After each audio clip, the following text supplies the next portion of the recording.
As parents, we all make mistakes. I know you're thinking, tell me something I don't already know.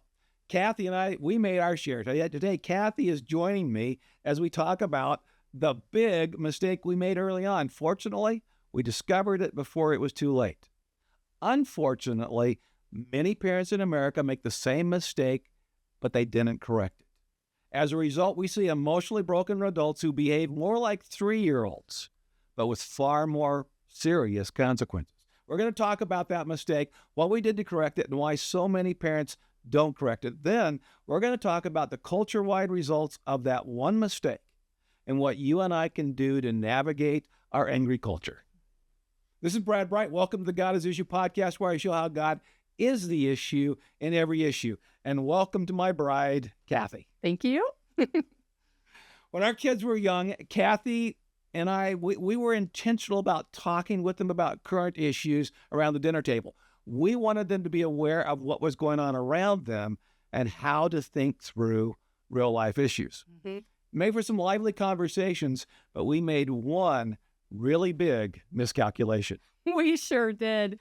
I will never forget a dinner conversation we were having. I think it was about the pro-choice, pro-life issue. And one of the kids burst out with I hate them. I hate them. Really angry. We were shocked, and we looked at each other and immediately realized we blew it. Our grade school kids did not have the emotional maturity to distinguish between what it looks like to have passion for truth as opposed to hatred for those who believe differently than we do. They saw it as us versus them, and the them were evil and should be hated. We realized right then we had to adjust how we talked about the issues. We needed to communicate less emotionally and with less emotionally packed language. And I'm going to be honest, that was mostly me. I tend to get emotionally invested when I feel strongly about something. And I just didn't realize how that was affecting my kids and how they were interpreting what I did.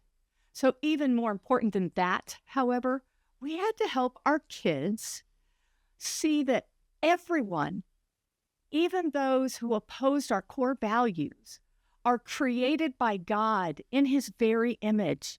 We needed to help them think not only, how does this person make me feel, but also, how does God feel about this person? Yeah, we did an intentional adjustment, for sure. Fortunately, both our kids grew into amazing adults who love God and their neighbors, even those who think differently than they do. And we are grateful for that. And we're going to talk about how we did that. But first, the recent election has really pulled back the curtain on multiple generations who were unable to manage their own emotions. It really has, hasn't it? It has. I read about, it was a survey that CNN had done. You may have read it. It came out, I think, a couple weeks ago. And they interviewed numerous 10-year-olds and asked them questions about how they felt about their classmates who had different views on the political landscape, in particular, the different views that they had about the presidential candidates. It was shocking that these 10-year-olds had deeply emotional reactions to their classmates simply because they believed differently than they did about their preferred political candidate. A number of them, when asked, would you play with that person who has a different presidential candidate preference than you? And the kids said no. Some of them said, oh, they wouldn't like me, or I hate them, they're like Hitler. A few of them, fortunately, did say, oh, yes, I would. It's just about personality. But where did that come from? Those came from the homes in which those children were growing up.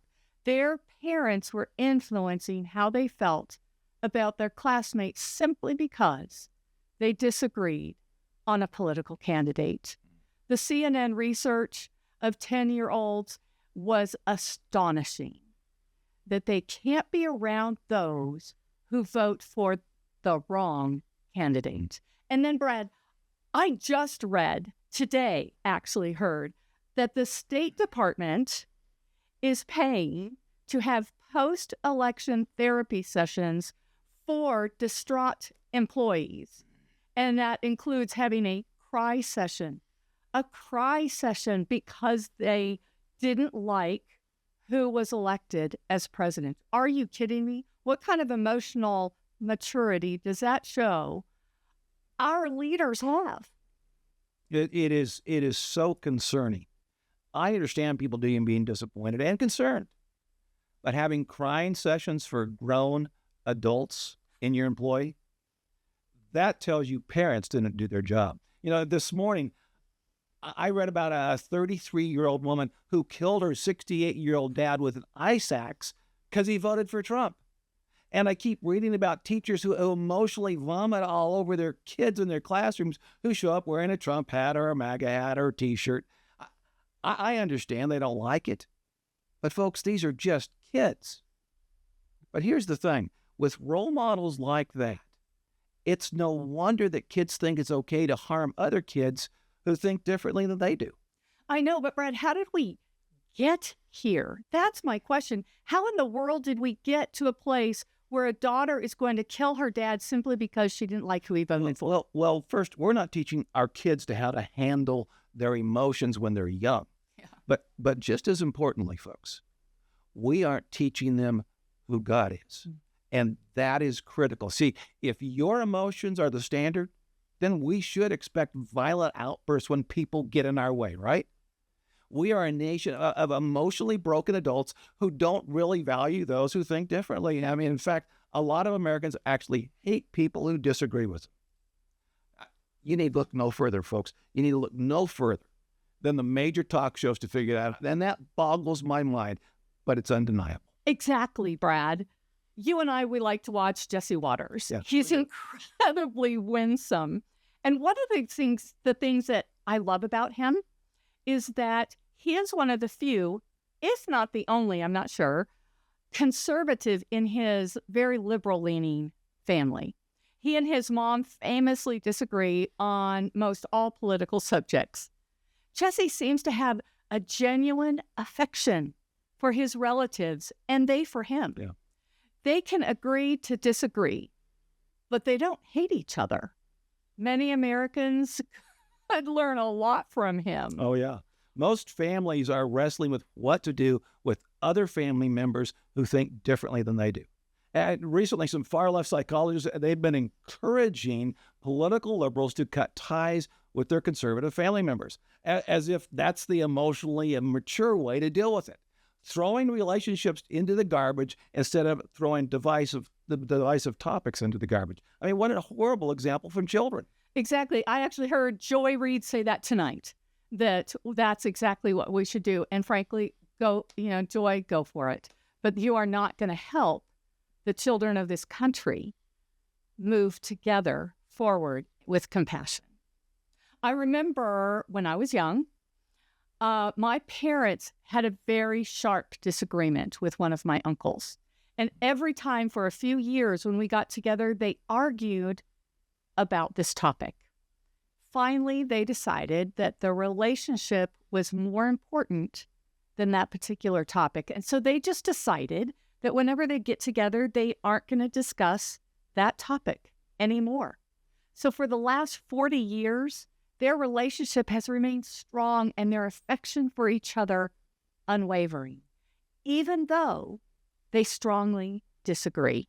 I have some family members, as you know, and we've had to do that with them as well. They think radically different than we do on a lot of issues, but I love them, and I hope they love me. We just don't talk about those issues. Sometimes you can either have your say or you can have a relationship, but you can't always have both.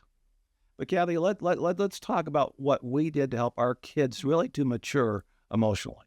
Yeah, so one of the first things that we did is we had to start toning down the emotional language when talking about these issues. And like I said before, it was mostly me. You have an ability to do that a lot better than I do.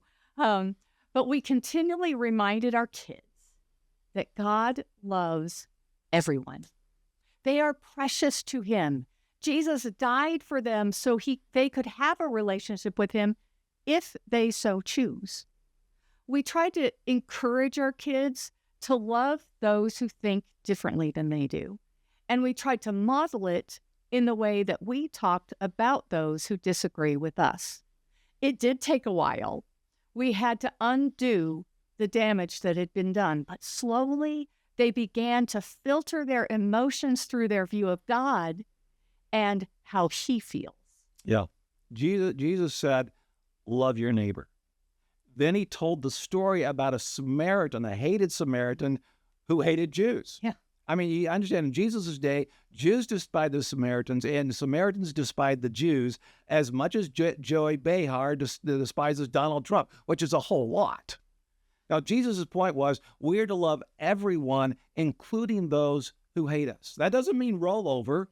It doesn't mean we give blind people the keys to the car, but it does mean that we treat everyone with respect because they are created by God in God's image. That is so critical. And we want to help you do that. We have a lot of free resources on brightmedia.org/4kids, or you can just go to brightmedia.org and hit the 4Kids tab. And actually, the links are going to be in the description of the podcast, so you can go right there and click on the links. And we have those free resources will help you teach your kids who God is, and listen to this, why it matters. I would recommend starting with God's love. There are 5 family devotions which really help kids to understand God's love for them and for others. And the activities are great as well because they are simple, hands-on activities to show your kids the power of God's love and how to extend his love to others. Yeah, we hope you will take advantage of the resources that we created to help you help the kids you love, to help them navigate an angry, fractured culture, especially as so many emotionally broken Americans try to navigate the process of the recent election. Before we close, let me give you one helpful tip you can use with your kids while they're still young. In addition to asking them, how such and such makes them feel, follow up by asking them how they think it makes God feel. If you implant that one question in their little hearts and minds while they are young, within the context of teaching them that God created all of us in his own image, it will help them to process their own emotions in light of how God feels about his creation. You see, God is the issue in every issue, especially when it comes to teaching children how to respond with God's love rather than with their anger. This is Brad and Kathy Bright. Thanks for joining us today. If you found this podcast helpful, please like and subscribe. And when subscribing, don't forget to click on the bell so you'll be notified whenever I publish a new podcast. And remember, please share it with your friends. God bless. And happy Thanksgiving.